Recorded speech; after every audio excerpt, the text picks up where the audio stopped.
I agree, Tish. The finger in the face is never going to get us anywhere. It's going to make us do the opposite. Right, and that's exactly some of the things that we're going to be talking about. Because I think when we get to the Brit Hadashah, we all know that, you know, it's a different place, a different time, the Second Temple, lots of things going on, corrupt, you know, just terrible times. I mean, the corruption, the crookedness of the temple and the services and the things that were going on because of the Pharisees, the Sadducees, the leaders that were controlling the temple. It was just terrible, terrible, terrible. And we still suffer from a lot of that today, I think, because, you know, we've got the mainstream out there that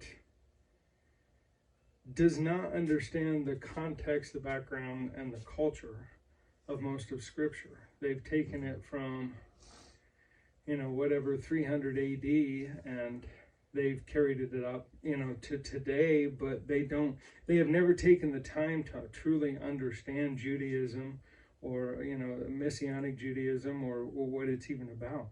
They don't understand the sages and who they are. They don't understand the Talmud.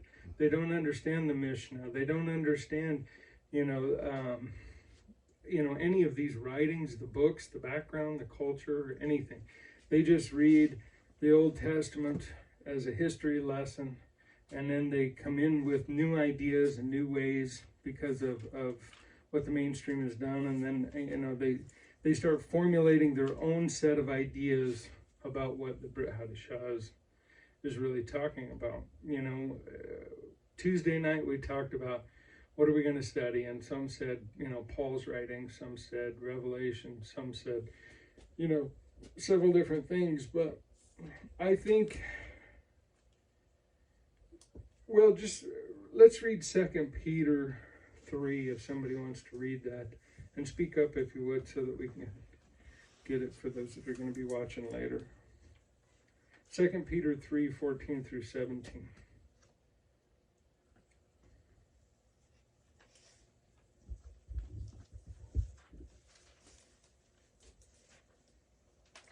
Second Peter what? 3, 14 through 17. 14 through 17.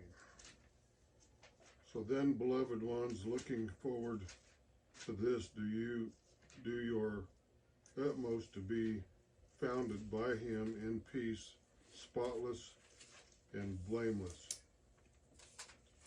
and reckon the patience of our Master as deliverance, as also our beloved brother Saul wrote to you. Paul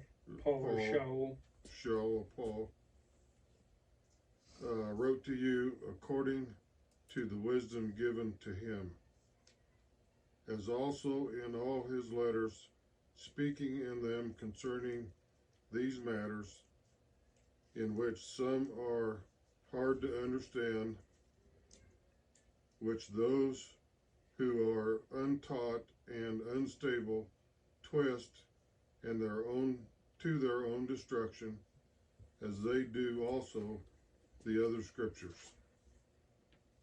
Thank you, Tadabra Basar.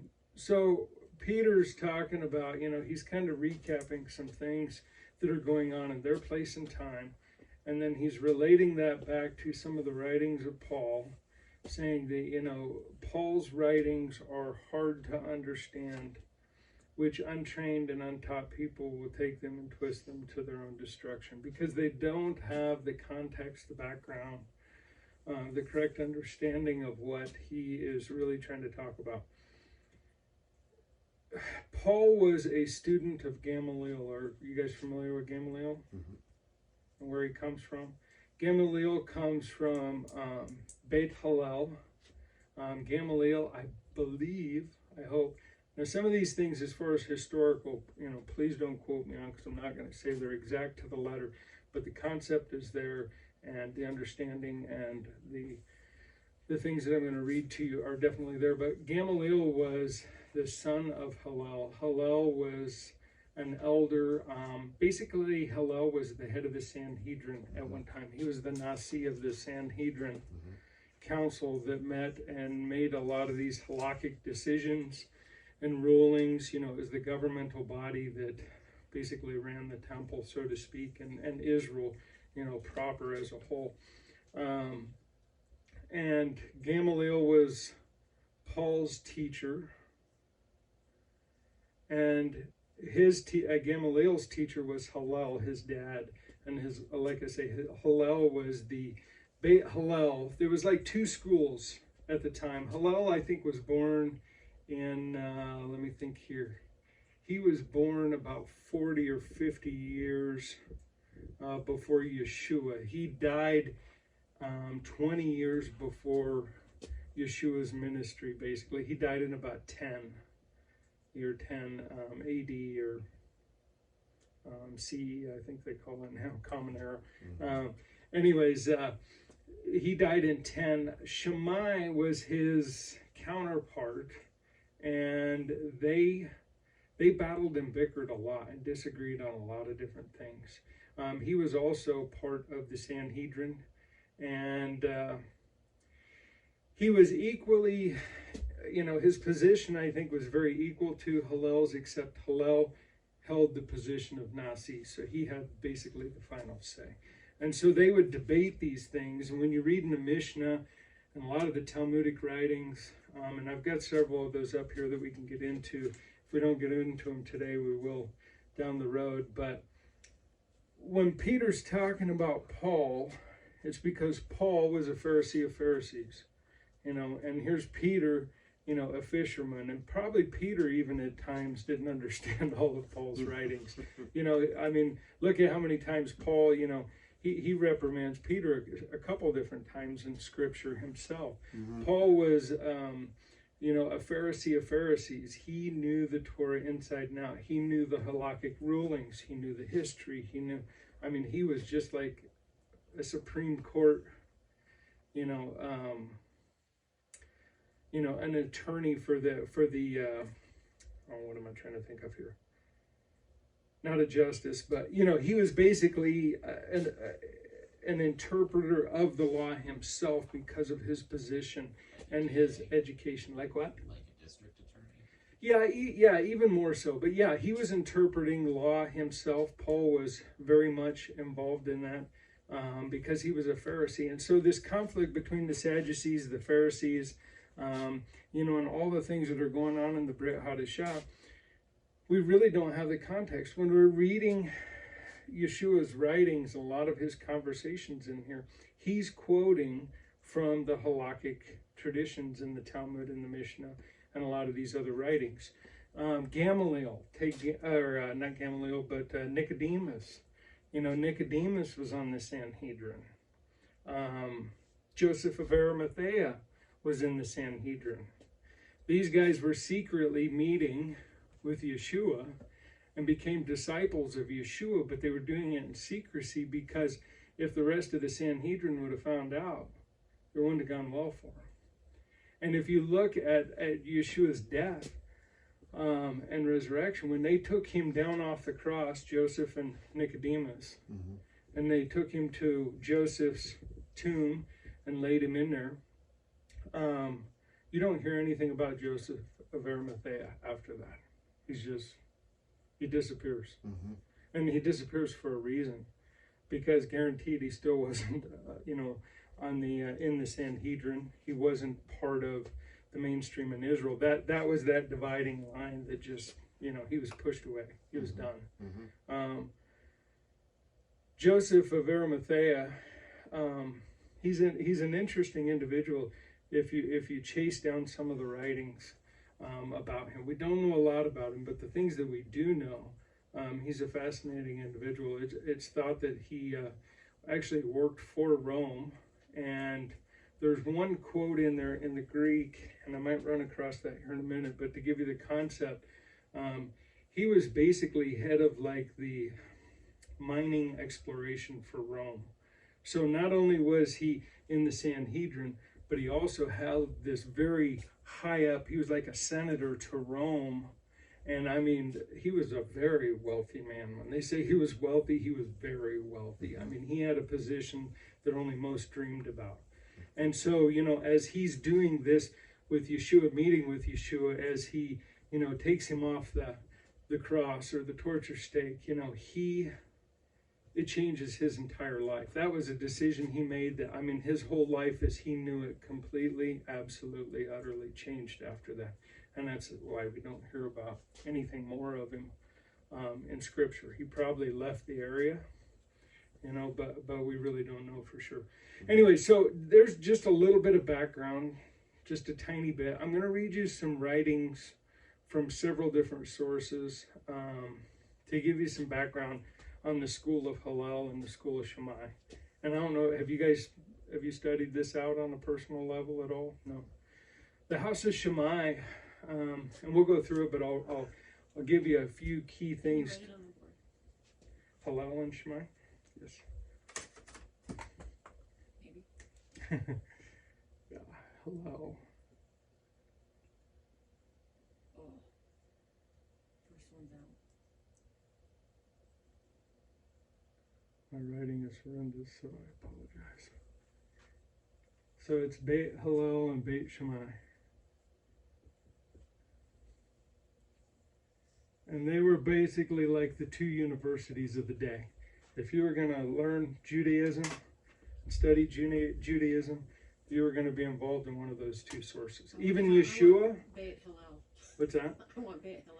Yeshua, actually, this is where he spent a lot of his time learning from the house of Hillel. I mean, he knew, but you know what I'm saying. Sitting there debating, conversing, talking to, so on and so forth. As we know from Scripture and the Gospel accounts, he spent a lot of time at the temple. He spent a lot of time talking to Pharisees and Sadducees, and a lot of them he was reprimanding. Now, which ones was he reprimanding? Because he didn't reprimand all of them. Mm-mm. He only reprimanded some of them. And I'm going to say it was this guy right here, his students, that he was really coming after. Shammai was, let me think here, he was born in 30 BC, and he died, I believe it was in 50 CE. He was 80 years old when he died. Hillel died in 10, so Shammai lived 40 years after Hillel. I do not know the year. I have not looked it up yet, but I will get that information for you on when Hillel was born. And I think this is important because without this background, this is the core context of what the Brit Hadashah, the things that are happening, the things that are going on. Why did Yeshua talk about the cup and what's on the inside of the cup and the outside of the cup?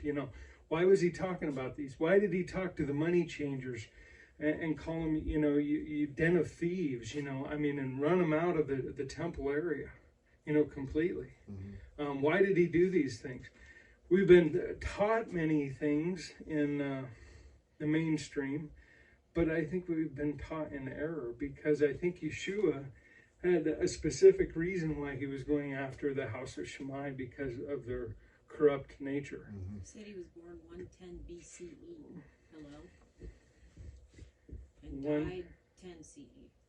110 BCE. 110 BCE. And he died in 10 CE. Mm-hmm. And Craig, that makes him 120. Wow, I did not know that. That's fascinating.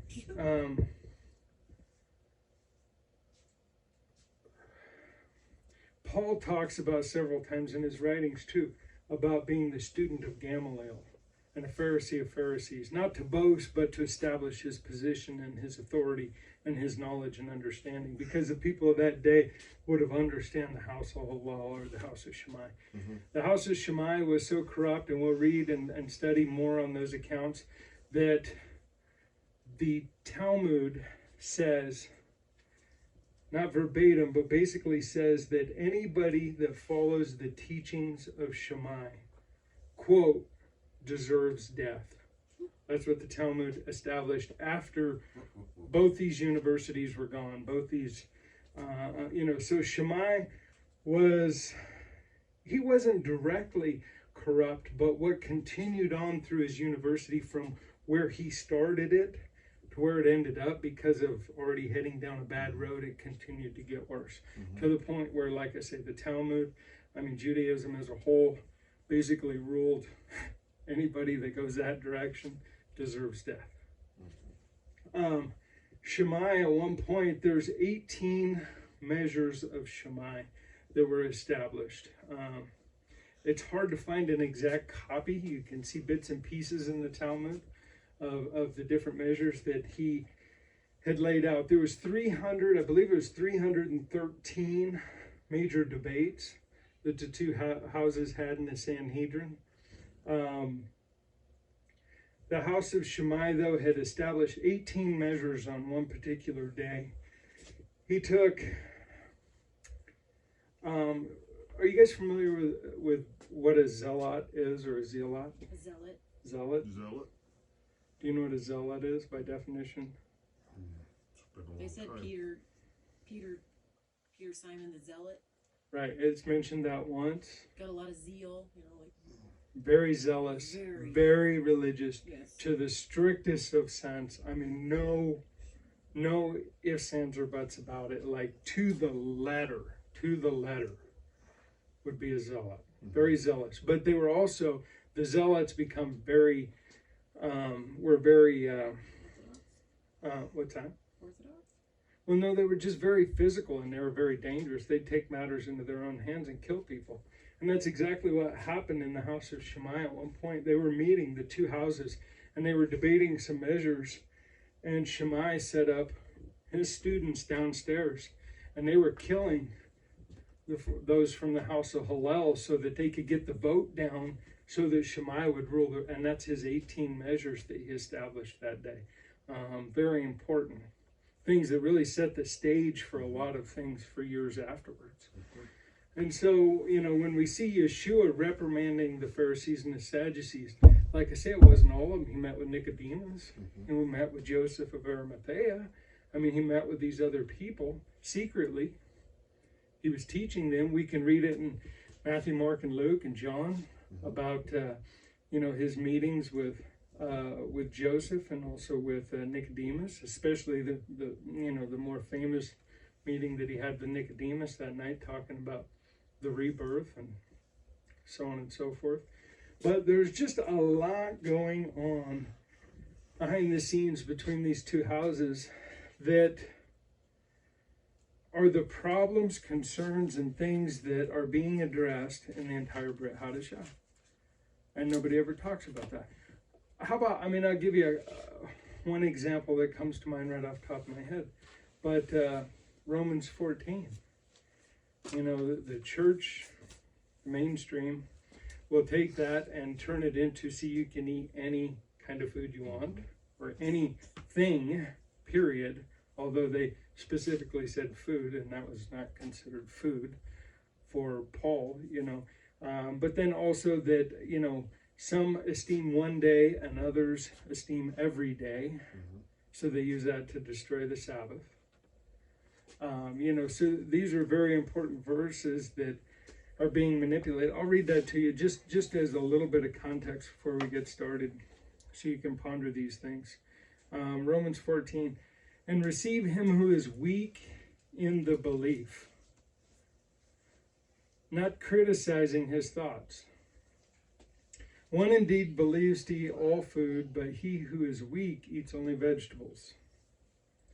He that eats, let him not despise him who does not eat, and he that does not eat, let him not judge him who eats, for Elohim received him. Who are you to judge another's servant? To his own master he stands or falls, but he shall be made to stand, for Elohim is able to make him stand. One indeed judges one day above another, another judges every day alike. Let each one be completely persuaded in his own mind. He who minds the day, minds it to Yahweh. And he who does not mind the day, to Yahweh he does not mind it. He who eats, eats to Yahweh, for he gives Elohim thanks. And he who does not eat, to Yahweh he does not eat, and gives Elohim thanks. For not one of us lives to himself, and not to one dies to himself. For both, if we live, we live unto the master, and if we die unto the master. Therefore, whether we live or die, we are the master's. For unto the Messiah, and for unto this Messiah died and rose and lived again to rule over both the dead and the living.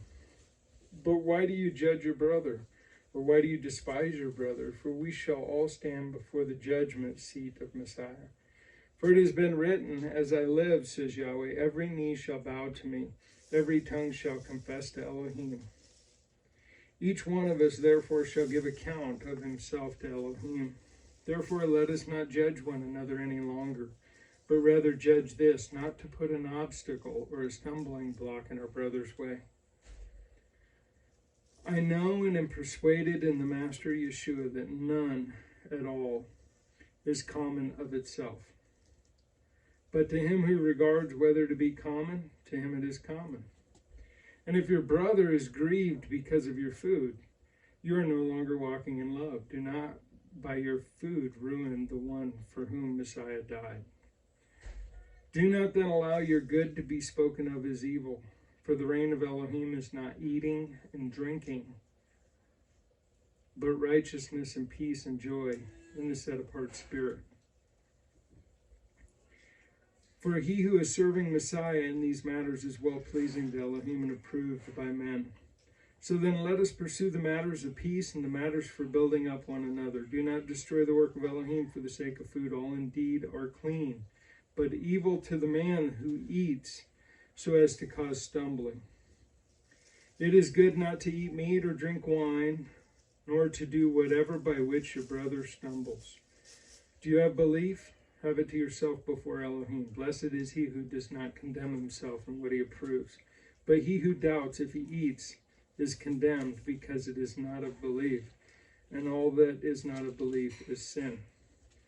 We could go on. I mean, he continues to describe it, but I think he kind of get the one thing that's kind of interesting. We started out on food and then we went to drink and talked about wine, and it's obvious we're not just talking about a matter of clean, unclean, but ritually clean, unclean, more than likely. And I think we'll see that through, as we read about the house of Hillel and the house of Shammai, and then we look back at Yeshua's writings, in Mark 7, where there's always that controversy of, all foods then are declared clean. It all falls into that same category, because the debate was a couple different things. We know when Paul started talking in Romans, what was his big push? He was talking about the circumcision versus the uncircumcision. We're talking about Gentiles. We're talking about Jews. We're talking about, how does a Gentile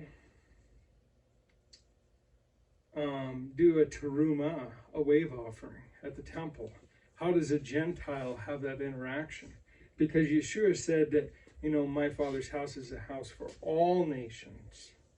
So you will see that Hillel is very much acceptant of, Gentiles in many different walks of life. He's bringing people from the outside in, and he's not cutting them off. Shammai, on the other hand, wants to cut everybody off. One of the famous stories between Hillel and Shammai, is the Gentile that came to Shammai one day, and he said, I want to learn Torah. I want to learn everything about Torah. I want to know the Torah inside and out. Will you teach me?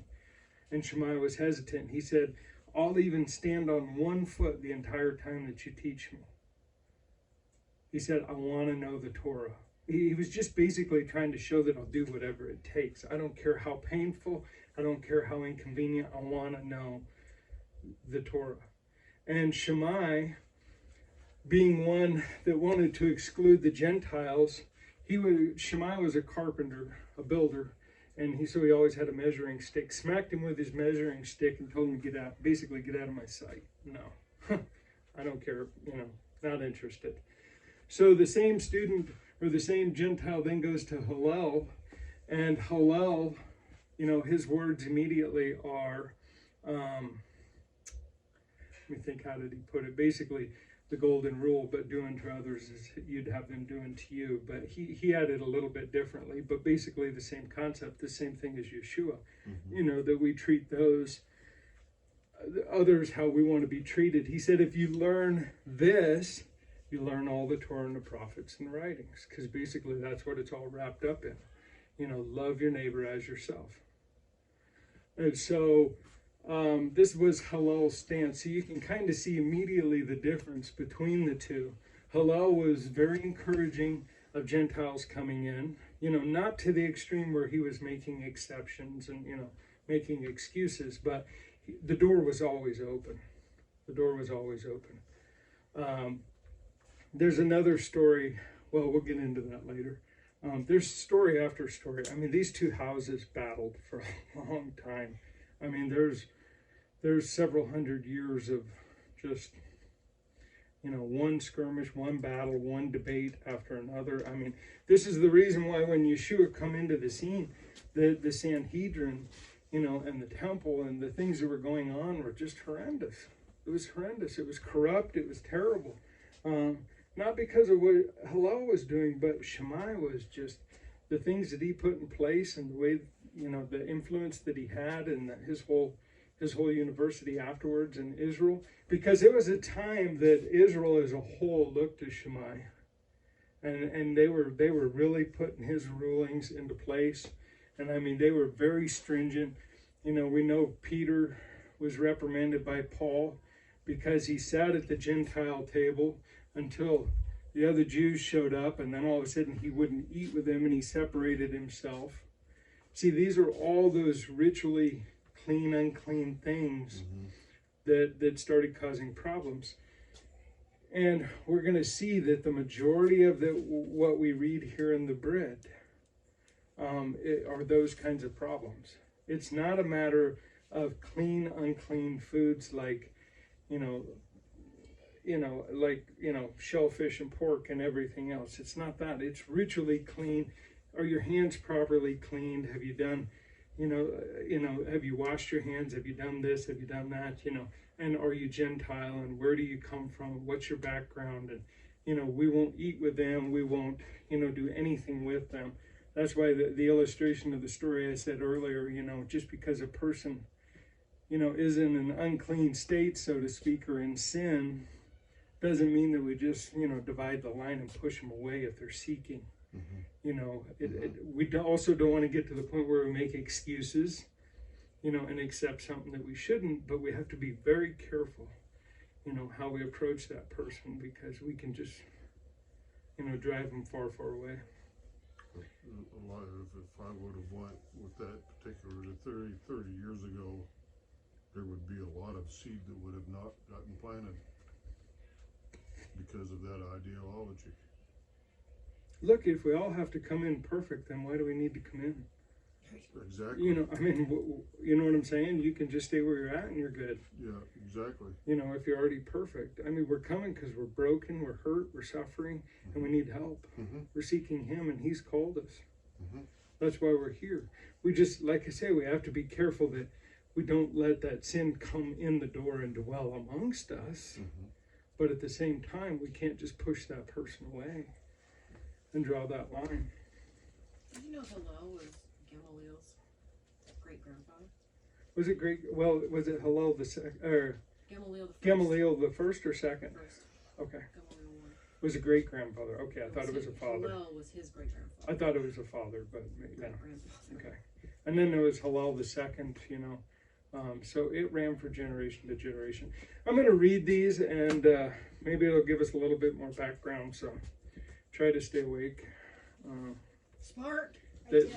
They are a little bit long, so we'll try to get the gist of it, and we can always go back through them. And there's I think I've got about 3 or 4 different occurrences, 3 or 4 different, complete different opinions. You know what I'm saying? So it's not coming from one source.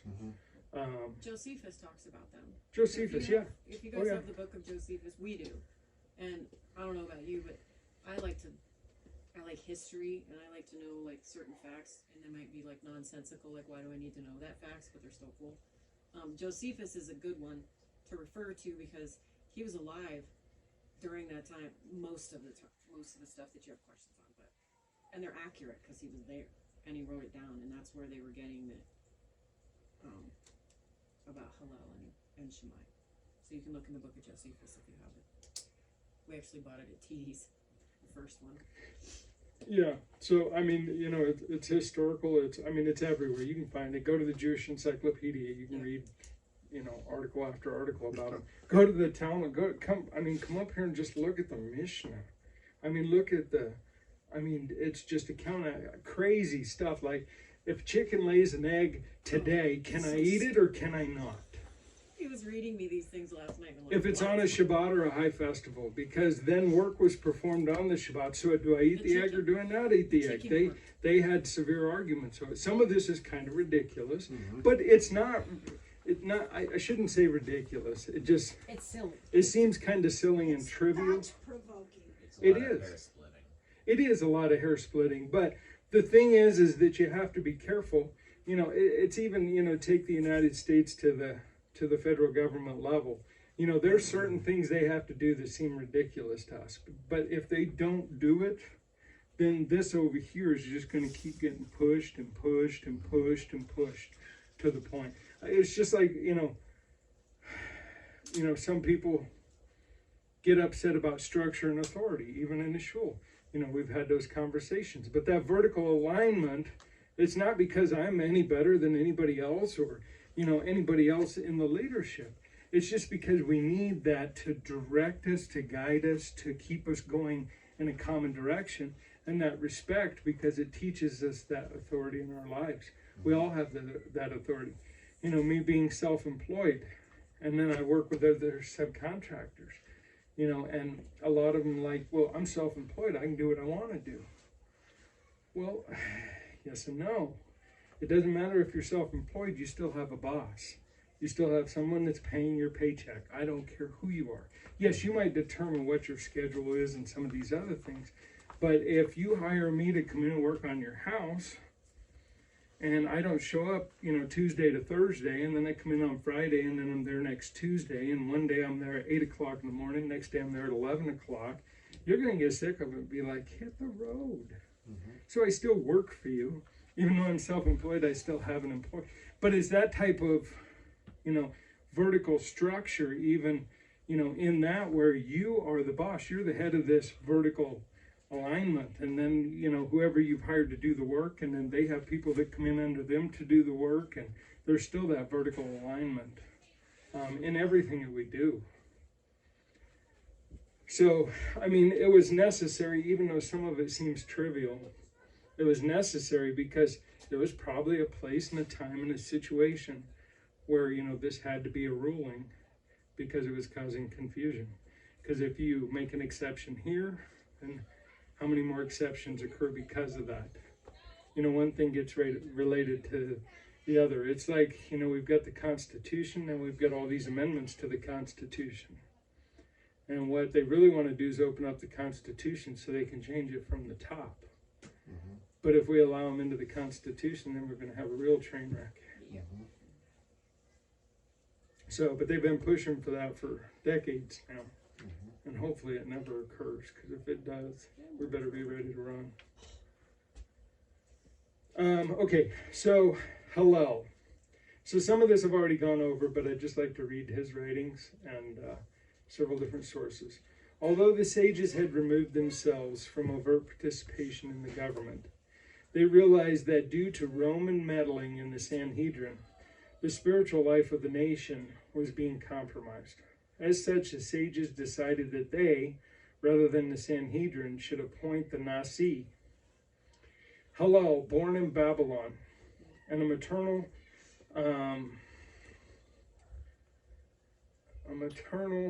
scion of the house of David. What's that, sir? There's elevated things coming. Was proclaimed Nasi in 3728. A position that included the right to pass on the title to his descendants. Indeed, the house of Hillel produced 14 generations of great leaders spanning over 400 years almost. and guiding the Jewish people through some of their most difficult times. So this is how long the house of Hillel was. Almost 400 years. Yep. It has a major impact on what we're reading in the Brit. Major impact. Hillel and the Torah colleague Shammai and his Torah colleague Shammai were both disciples of Shemaiah and Avtalon, as well as the last of the Zugos. The 5 generations of Zugos were Josi ben Jozer, Josi ben Yohanan, Yeshua ben Perachiah, and Natai Ha'erbeli. Anyways, names don't matter at this point, but you guys get the gist. And then it goes all the way down, and then Hillel and Shammai. Hillel and Shammai were revered by the Jewish people so much that even the evil Herod feared to harm them. In addition, Hillel's devotion to Torah study was legendary. Once unable to afford a yeshiva entrance fee, he crawled up to the skylight on the roof in order to hear the lecture and was nearly frozen to death by accumulating snow. He was also possessed of great character traits. His reputation as being impossible to anger, for example, was such that someone bet 400 dinars, a very large sum, that he could cause Hillel to lose his temper. Try as he might, the man could not anger Hillel, and so lost the bet. Hillel is also the author of the famous saying, "What is hateful to you," this is what I was trying to quote from, "What is hateful to you, do not do unto others." In other words, love your neighbor as yourself. In terms of Jewish law, Hillel's background, or Hillel's best known enactment, is the Prose Bowl, a document that a creditor writes before the end of Shemitah, assigning collection of his loans to a court. In Shemitah, the Torah cancels all private debts. Because of the chilling effect such cancellation has on commerce, and because debts to a court are never canceled, Hillel created a mechanism to keep the Jewish economy alive. Hillel's partner Shammai, also a paragon of virtue, taught, "Greet every person with a cheerful face." That was his famous quote. He was also a fearless upholder of the Torah's honor, standing up to Herod and brooking no mockery of Judaism.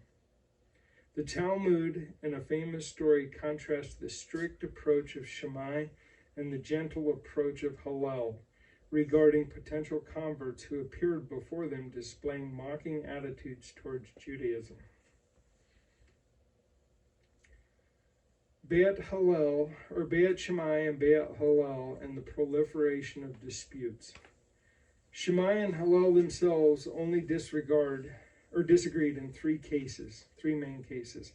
However, due to increased Roman persecution, their disciples were unable to analyze new situations as deeply as the Jewish scholars once could. As a result, the emerging scholars broke off into 2 schools of thought, known as Beit Shammai and Beit Hillel, and wound up disputing more than 300 cases. The beginning of large-scale argumentation is viewed by the Talmud as a sad diminution in Torah scholarship, which, due to the lack of clarity, had drastic results for the Jewish people. Although these 2 schools disagreed about many issues, the scholars personally treated each other with great love and respect. Because of such fine behavior, and because the scholar's sole motivation was to understand God's will as reflected in the Torah, and not to engage in personal self-aggrandizement, the Mishnah describes the disputes of Beit Shammai and Beit Hillel as being for the sake of heaven. In most cases, Beit Shammai is stricter, while Beit Hillel takes a more lenient approach. In addition, the Talmud rules in favor of Beit Hillel in virtually all situations. One of the more famous disputes involves the number of lights kindled on each night of Hanukkah. Beit Shammai holds that 8 lights are lit on the first night and 1 less each night afterwards. Beit Hillel is of the opinion that 1 light is lit the first night and 1 more each succeeding night. It is fitting that Beit Shammai and Beit Hillel are called the first Tanaim, or scholars of the Mishnah, and their longevity is unmatched, for these 2 schools of sages spanned 5 generations over a period of approximately 200 years. Although all the sages from Shimon Hatzadik are technically considered Tanaim due to Beit Hillel and Beit Shammai's frequent appearance in the Mishnah. The term is commonly used to describe the rabbis following Shammai and Hillel themselves. Hillel, this is another individual's writings on it. Some of this comes from the Jewish Encyclopedia and the Encyclopedia Britannica. So it comes from several different sources. The great Talmudic sage Hillel was born in Babylon in the 1st century BCE. As a young man, he came to the Holy Land to study Torah at the feet of the sages of Jerusalem. He was initially a very poor but brilliant student and became a famous Torah teacher and scholar, and eventually the Nasi, or president of the Sanhedrin. He is often mentioned together with his colleague Shammai, with whom he often disagreed on the interpretations of Torah law. Shammai often follows the stricter interpretation, whereas Hillel tended towards a more lenient understanding of the law. In the great majority of cases, his opinion prevailed. Hillel encouraged his disciples to follow the example of Aaron the high priest, to love peace and pursue peace, love all God's creation, and bring them back to the Torah. Hillel was a very humble and patient man, and there are many stories that illustrate this. One account is in the Talmud, Shabbat 31a, tells about a Gentile who wants to convert to Judaism. This happened not infrequently, and this individual stated that he would accept Judaism only if a rabbi would teach him the entire Torah, while he, the prospective convert, stood on 1 foot. First he went to Shammai, who, insulted by his ridiculous request, threw him out of his house. The man did not give up and went to Hillel. This gentle sage accepted the challenge and said, "What is hateful to you, do not do to your neighbor. That is the whole Torah. The rest is the explanation of this. Go and study it." In the 1st century BCE, Babylonian-born Hillel, later known as Hillel the Elder, migrated to the land of Israel. This is another account. To study Torah, and worked as a woodworker, eventually becoming the most influential force in Jewish life. Hillel is said to have lived in such great poverty that he was sometimes unable to pay the admission fee to study Torah. And because of him, that fee was abolished. He was known for his kindness, gentleness. Can you imagine having to pay to study Torah? Like for us to charge an admission. You want to come here, you got to pay a price. That's what they were doing. Hillel got rid of that. Imagine every church, every synagogue. I don't care whatever. If you want to go, you got to pay a fee to get in. Mm-hmm. But amazing how things have changed, because people would pay that fee to get in. Would they today? No. Well, some of the Christian churches out there. Well, yeah, because you're going to go see a rock band. Yeah. You're sowing those seeds. Mm-hmm. Yeah. He was known for his kindness, gentleness, concern for humanity. And one of his most famous sayings, recorded in the Pirkei Avot, Ethics of the Fathers, a tractate of the Mishnah, is, "If I am not for myself, then who will be for me? And if I am only for myself, then what am I? And if not now, when?" The Hillel Organization, a network of Jewish college students' organizations, is named for him. Hillel and his descendants established academics of learning and were the leaders of the Jewish community in the land of Israel for several centuries. The Hillel dynasty ended with the death of Hillel II in 365 CE.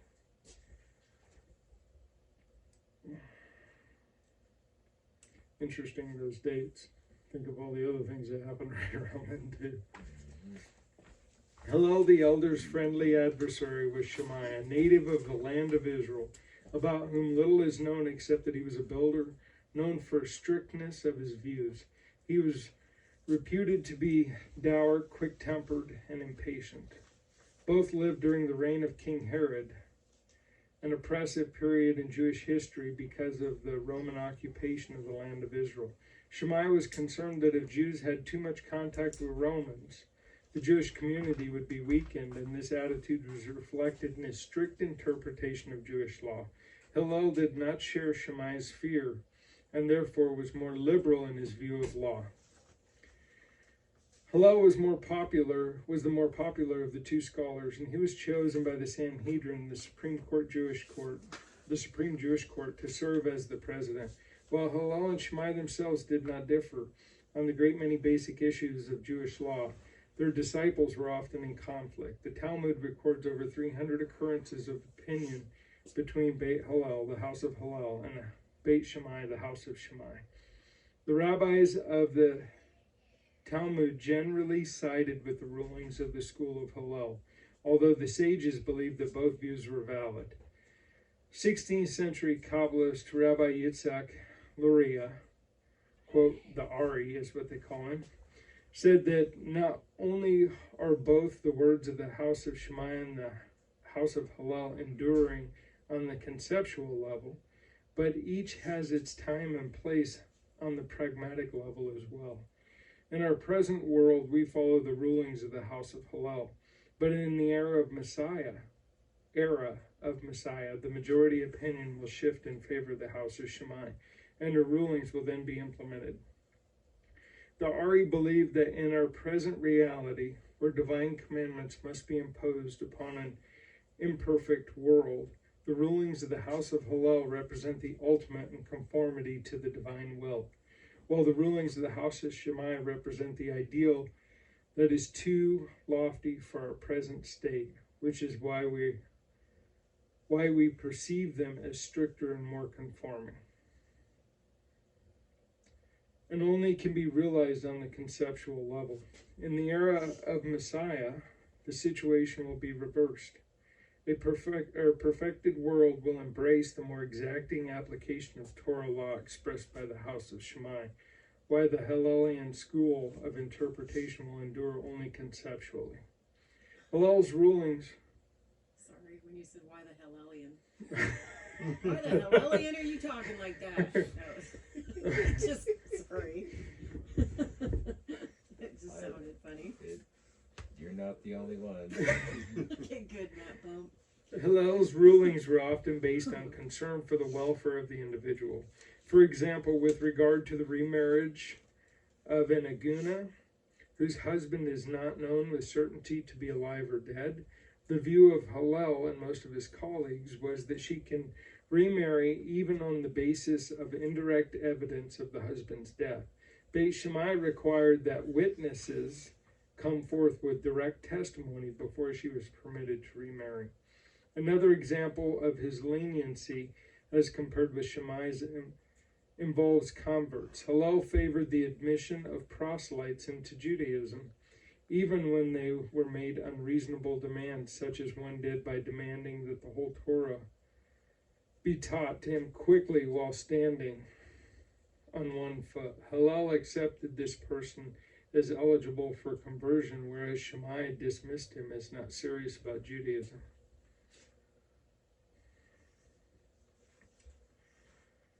"18 Measures of Shammai." The 18 Measures, Part 1, Introduction.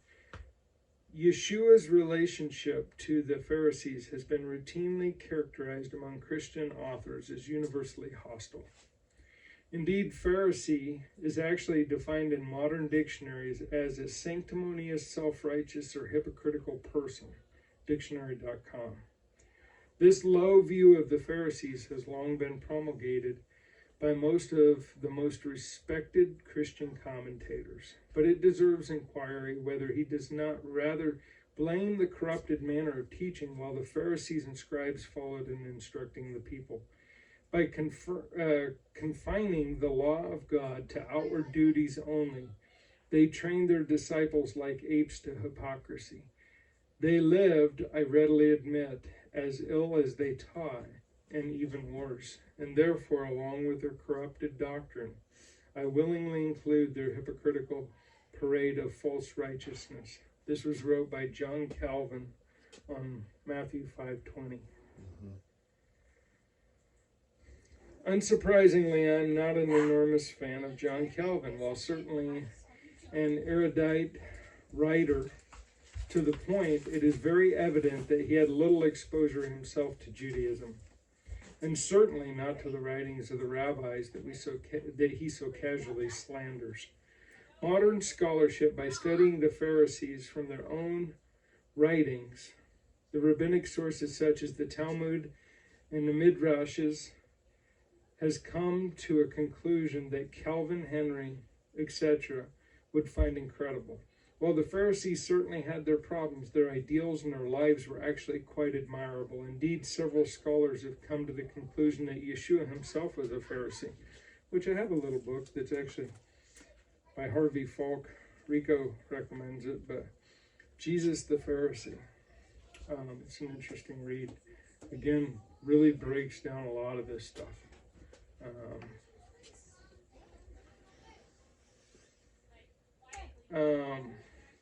The argument between Jesus and some of the Pharisees is a legitimate family dispute. This is like when the ancient prophets condemn the children of Israel. They talk about the bad behavior, but they don't disassociate themselves from Israel. They see themselves as part of it. So I believe that Yeshua was a Pharisee who knew that there were wonderful Pharisees around. Probably the majority. But there were some who were actually desecrating the name, the message, and the tradition they were meant to be the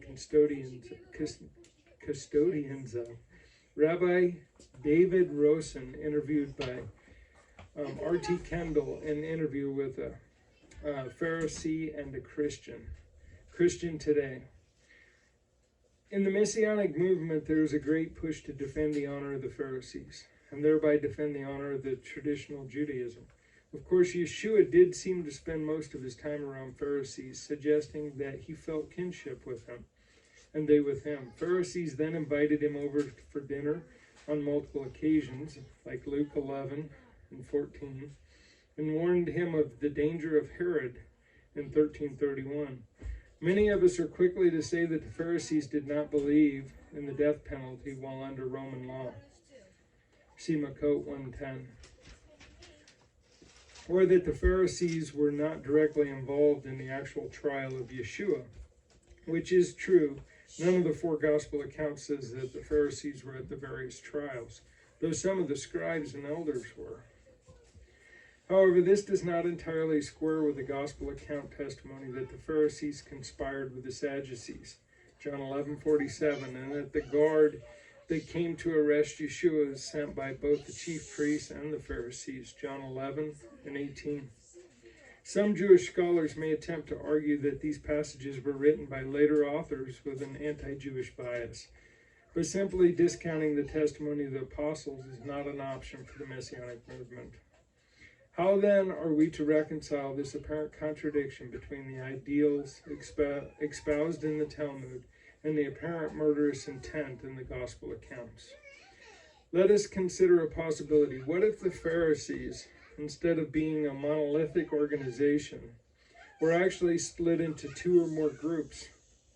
And if so, was the group that had control in the time of Yeshua indeed everything he described in the 7 woes of Matthew chapter 23? Is this evidence for such a split? Indeed there is, embedded in a strange, often overlooked passage from the Talmud. And as we explore this passage over the coming weeks, we will see that not only does it open us up to a fuller understanding of Yeshua's own interactions with the Pharisees, but also to the conflict evident in Acts and the epistles as well.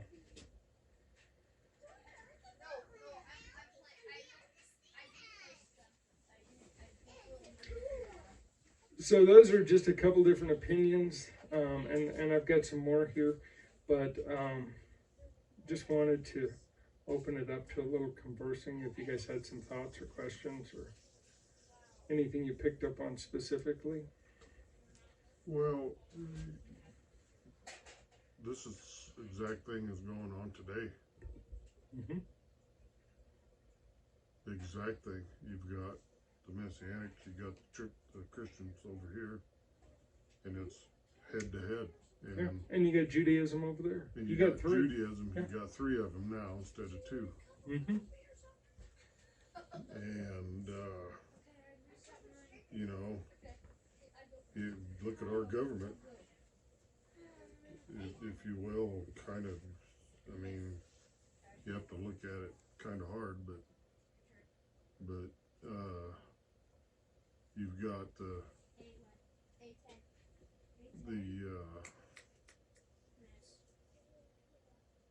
House of President Trump, and you got the House of Nancy Pelosi going on here. This particular situation, you're talking politics, was both corrupt, but one is trying to do better than the other, and neither one of them are hiding it. Have any of you guys ever looked at the Talmud? I mean, I know it's, and I mean, there's a lot of, English writings on the Talmud now you can get from. It's really fascinating, some of the conversations and debates. But the one about the egg is in the book of Beit. An egg which is born on a festival day. The house of Shammai says it may be eaten on that day, and the house of Hillel says it may not be eaten. The house of Shammai say a minimum of leaven in the volume of an olive's bulk, and a minimum of what is leavened in the volume of a date's bulk are prohibited on Passover. And the house of Hillel say this and that are prohibited in the volume of an olive's bulk. Another one, he who slaughters a wild beast or fowl on the festival. The house of Shammai say he digs with a shovel and covers up the blood. And the house of Hillel says he should not slaughter at all, unless he had dirt already ready for covering up the blood while it was still daylight on the day preceding the festival. But they concur that if he actually did slaughter, he may dig with a mattock and cover up the blood, and that the ashes of the oven are deemed to have been made ready on the preceding day, and they too may be used for covering up the blood. Those are just a couple examples. It goes on. There's like pages and pages, volumes. Here's my opinion. Here's my opinion of the egg thing, for whatever it's worth. But if you're saying if a chicken lays an egg on Shabbat, can you eat it? Well, not on Shabbat, because you got preparation day to get prepared for Shabbat. But if you're saying you can't eat the egg because it was laid on Shabbat, then that means if you're into agriculture and you're raising tomatoes. And this is where the debates start coming in. Exactly. Your garden grows on Shabbat, so do you still harvest the tomatoes, or do you have to get rid of them all? You see what I'm saying? Do you eat them? Exactly. Not on Shabbat. Right. Well, see, and that's what the debates were about, though. So you can see they're not invalid. They sound ridiculous. I mean, to a certain extent, but truthfully, these are the things. These are the questions that come up. I'm sure every day it was question upon question upon question. What do we do in this situation? What do we do in this? Watch Fiddler on the Roof, for goodness sakes. How many times they go to the rabbi, what do we do? That's just the way it was and is and should be. But these people are careful. And we're going to read in here too about, Robert loves to talk about the fences that the Talmud puts up. And it's true, and it's good, because they did it to protect themselves so that they were one more step further back from erring in sin. Because, one, they didn't want to be ritually unclean, because then they couldn't serve at the temple, couldn't do the appropriate things that they needed to do on a daily basis. And many other reasons. But these are a lot of the things that we see here in the Brit, but because we don't have the understanding of the context, the place and the time and the situations and the events going on around it, and the houses and Beit Hillel and Beit Shammai and the controversies and all these different things. Take stuff that goes on our take the news tonight and put it 1,000 years ago, 1,500, 2,000 years ago. They're going to be like, what? They have no clue. Or 2,000 years down the road, they're going to be completely lost. So here's one. If on preparation day you make a pot of soup for Shabbat, and on Shabbat you get your bowl of soup, and somebody trips you, and you spill it all over the floor, do you leave it there till after Shabbat's over with? Or do you get the housekeeper to clean it up? Nope, you have dogs. Nope. Or do you get the banker to come clean it up? Because you don't clean house. You have dogs and cats. right, so you've got one here where there's in the Mishnah where there's a feast day before the weekly Shabbat. It's on Friday. So you're going to make food for the Shabbat, but you got the feast day, so you're going to make food for that as well. What happens if it all gets eaten on the feast day? Then you got nothing. You see what I'm saying? How do we, how much of it can be left over? Do you make 2 dishes? Do you make 1? These are all things that they were debating and conversing about and talking about, trying to establish. So it's all there. And here we are. We have a lot of the same questions. Some of our questions they'd probably consider silly. Do I do this or can I do that? Or should I do this or should I do that? But don't we have to ask ourselves what is the correct way? Well, we need to be able to give an account for whatever decision we make. And to be understandable. Don't just do it just because. Okay, so what if I said it's a personal decision between you and Yahweh? Ultimately it is, but when it comes to the temple, when it comes to certain feast days, when it comes to being ritually in a state that you can perform these, then it also affects everybody else as well. You know what I'm saying? Your local congregation, your group, your so on and so forth. Or if it becomes a personal decision, here's the thing. One person comes in and says, well, I've personally decided, I can work on Shabbat and it don't matter. Well, then pretty quick, 2 or 3 more, 4 or 5 more, 10 or 15 more. They were doing the same thing. And then on top of that, they say, well, it's okay if I eat a little pork too, or, it's okay if I do this or that. Exactly. You see what I'm saying? I mean, exactly. So, it seems ridiculous, but there has to be a common set of guidelines that you adhere to. I mean, strictly. So that, again, those fences, they put up, not because they wanted a bunch of fences, but it's because they didn't want to risk erring on the side of sin. But the problem at this point in time, one of the problems was they took those fences that they'd established, which are good guidelines to go by, and then started teaching them as if it was Torah. Then it becomes an issue, and that's a lot of what Yeshua is reprimanding them for. Esteeming the laws of man, the rulings of men, to the level of Torah. Well, it's like the Christian church, for instance, because there were people out there within the Christian community that were drinking alcohol and getting addicted to it. Okay, well, let's twist the scripture around that says it's a sin to drink alcohol. Well, okay, it is a sin to drink alcohol if you're addicted to it, if it's going to get between you and Yahweh.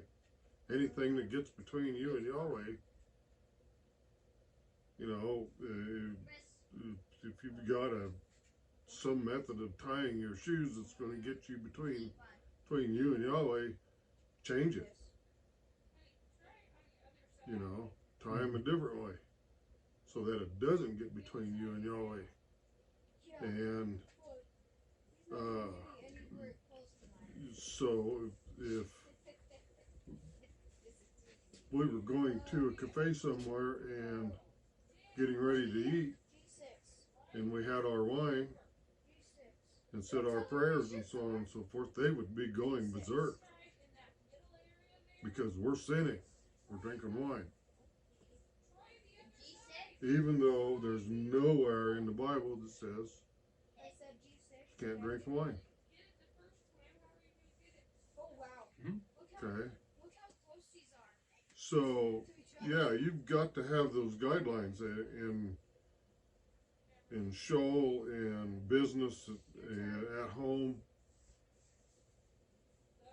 In every aspect of our life, there's got to be guidelines that line up with the Torah. Right, and that's what they're trying to establish. And some of them, sorry, but there's also that point where we as elders get together and we set this guideline, and something happens over here with somebody, and there is absolutely no way, shape, or form they can meet that guideline, then it becomes a personal thing between them and Yahweh. They've got to work that out, which goes back to, for instance, if it was Brother Matthew or Brother Matt, you know, we can't be the judge. We've got to let the judge be the judge on Judgment Day. right, but now Brother Dave comes to me and says, hey, Brother Matt's doing this. You see what I'm saying? That's where things start getting, yeah, a little bit tough. I mean, how do you also line that up? That's where if the situation takes place, that's where I need to come to you and say, Brother Matt's having this problem. We need to go see what we can do to help him. That's where vertical alignment comes in. Yeah, it exactly. does. And that's where, you start weighing the intents. Right. Yeah. Of why are you doing what you're doing? And helping him take it one step at a time. Yeah. And in the due process of it, we may find out that, hey, he's right. See, this is where Paul comes in from the house of Gamaliel, from the house of Hillel, that line. And he says that I'm not going to do anything that would cause my brother to stumble. Exactly. You see what I'm saying? That's where he's coming at it from. That, it's the need, of the majority overrules the need of mine. You know what I'm saying? I'll go without. See, a lot of what, and we're going to get into this, but what he's talking about here is food. Like here, vegetables, meat, this, that, whatever. He's talking about food that's being offered up to idols. Because, part of the confusion here is you've got a Gentile butcher, and then you've got a certified kosher butcher over here. Today we use kosher. I don't know what they used then, but it was a certified butcher, or it was done by, the priesthood, or, whatever the case may be. So can I get meat from this Gentile butcher? He's probably offered it up to a god. And then Sister Tish over there sees me eating meat that I bought over there from that butcher. And she's like, whoa. You see what I'm saying? And then she talks to Sister Alicia. You see what I'm saying? And yeah, now there's all kinds of problems. And this is what Paul's writing about. He's not talking about whether you eat pork or shellfish or only kosher fish. It has nothing to do with that. It was a Levitical diet, but it was whether it was ritually correct, you know what I'm saying, and what they were doing. And these two houses were the ones that, were causing, because you had a really strict house, and then you had a little more liberal house. Not to the point, I can see many things in here where Hillel is more strict than Shammai, but for the most part, Shammai is definitely the stricter one. So I guess by doing that by a comparison today would be some would be, say, a more strict household. If they were getting like poultry, they would have to make sure that it didn't come from a plant that had, say, a different priest praying over it to make it either clean, or what is the Muslim version of it? Halal. Where they'll have people at the plant there pray over it to make it on their side of the theology to make it clean. Right. Mm-hmm. So then you'd have someone saying, okay, we can't do that because it's been done to a different God. Right. Well, and then you end up with a situation where we are right here today. You got the house of Hillel and the house of Shammai over here, and they're interacting throughout the community, and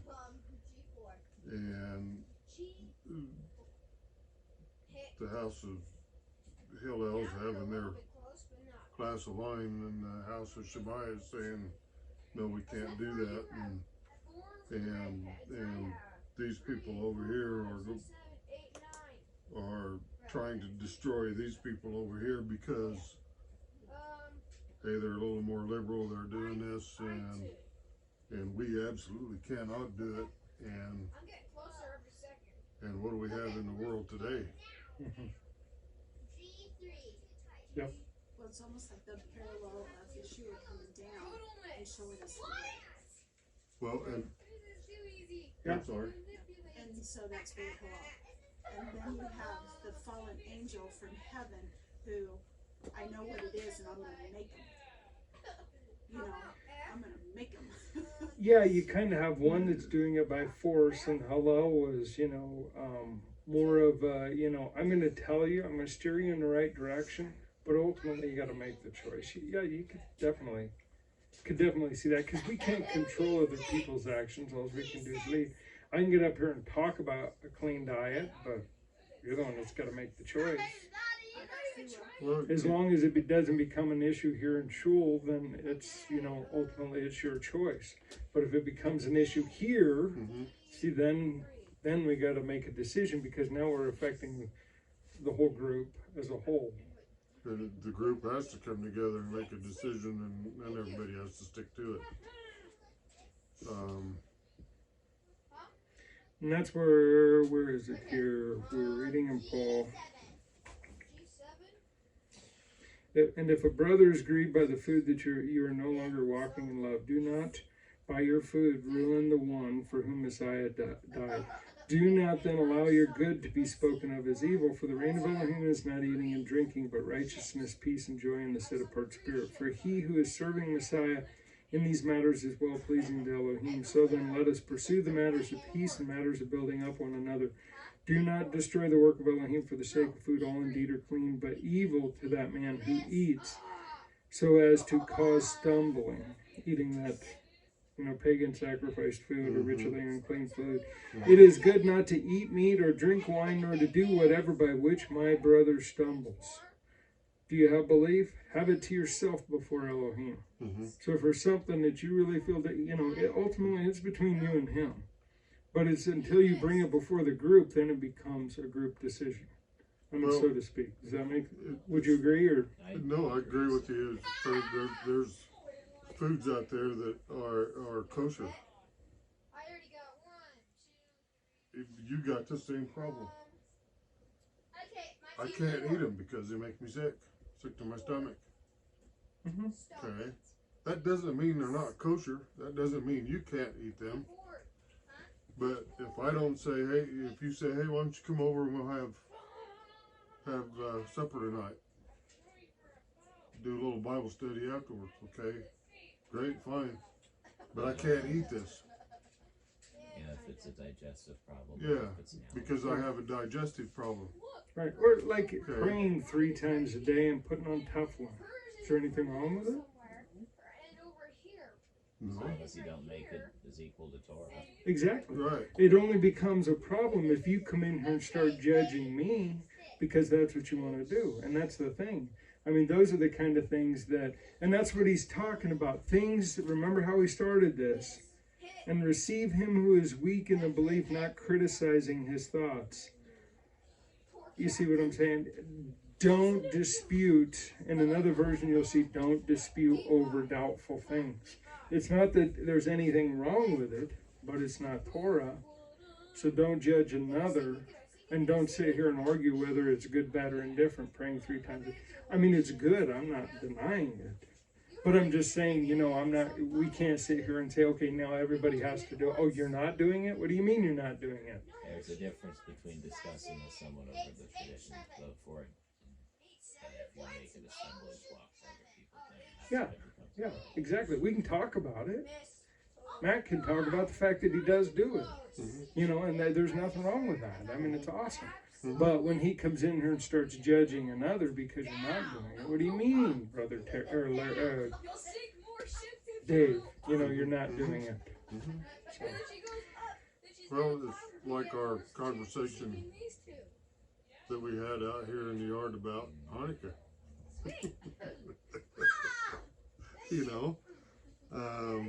I'm not going to tell you can't. And what we did here, I can't tell you was not scriptural. Okay. But if you go out there to different places, you'll see a lot of unscriptural stuff going on as far as Hanukkah is concerned.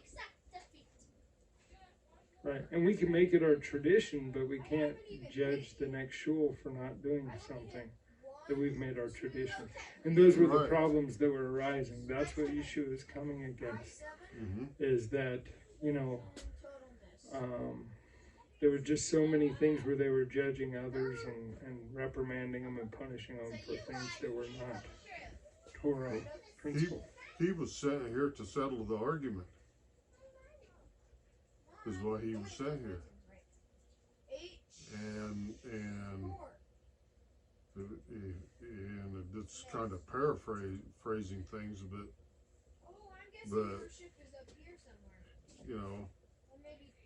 looking at it from this aspect, he was basically saying, I am here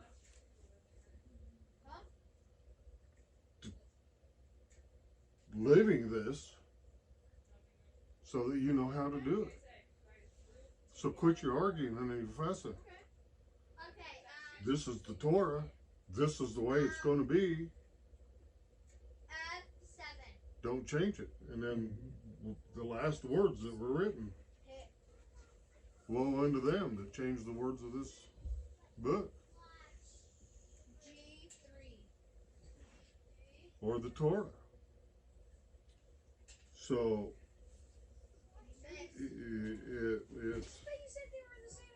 it didn't take, unfortunately, and that's why we are where we are today. Yep. Well, I'm going to wrap up here right quick, and we'll continue to talk about it because I'm curious you guys' thoughts on this discussion, and then we'll probably resume this next week because we just barely got through a small portion of it. But anyways, we'll stop the video and